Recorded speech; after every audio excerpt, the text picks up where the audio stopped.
on, sweetie. Sorry to keep you waiting. I'm just pulling the bread out of the oven. All right.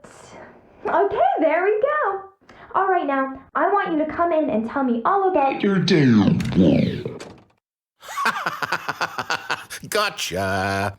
Oh, come on. Did you actually think you had a loving wife who'd want to commit their life to you? I'm trying to make a point here, Stanley.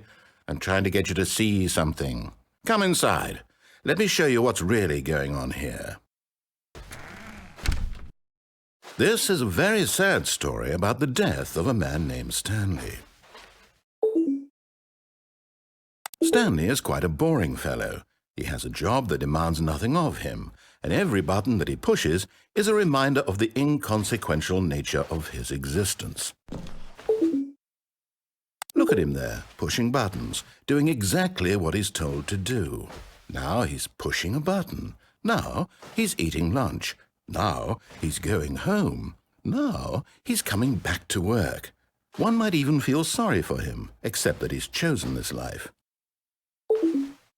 But in his mind, he can go on fantastic adventures.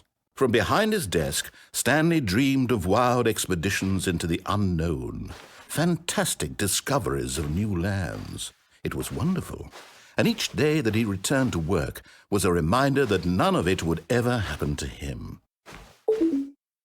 And so he began to fantasize about his own job. First, he imagined that one day while at work, he stepped up from his desk to realize that all of his co-workers, his boss, everyone in the building had suddenly vanished off the face of the earth.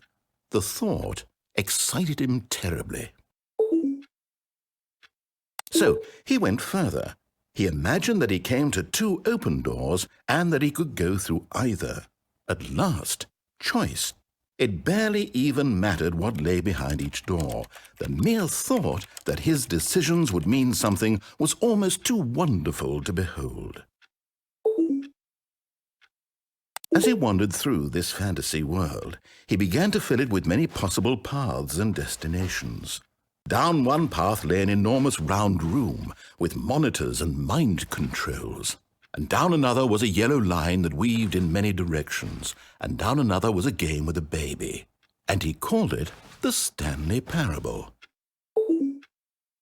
It was such a wonderful fantasy, and so in his head he relived it again, and then again, and again, over and over, wishing beyond hope that it would never end, that he might always feel this free. Surely there's an answer down some new path, mustn't there be? Perhaps if he played just one more time. But there is no answer. How could there possibly be? In reality, all he's doing is pushing the same buttons he always has. Nothing has changed. The longer he spends here, the more invested he gets, the more he forgets which life is the real one. And I'm trying to tell him this, that in this world he can never be anything but an observer, that as long as he remains here, he's slowly killing himself. But he won't listen to me. He won't stop. Here, watch this. Stanley, the next time the screen asks you to push a button, do not do it. You see? Can he just not hear me? How can I tell him in a way that he'll understand that every second he remains here, he's electing to kill himself? How can I get him to see what I see? How can I make him look at himself? I suppose I can't, not in the way I want him to. But I don't make the rules. I simply play to my intended purpose, the same as Stanley. We're not so different, I suppose. I'll try once more to convey all this to him. I'm compelled to. I must. Perhaps, well, maybe this time he'll see. Maybe this time. And I tried again, and Stanley pushed a button. And I tried again, and Stanley pushed a button. And I tried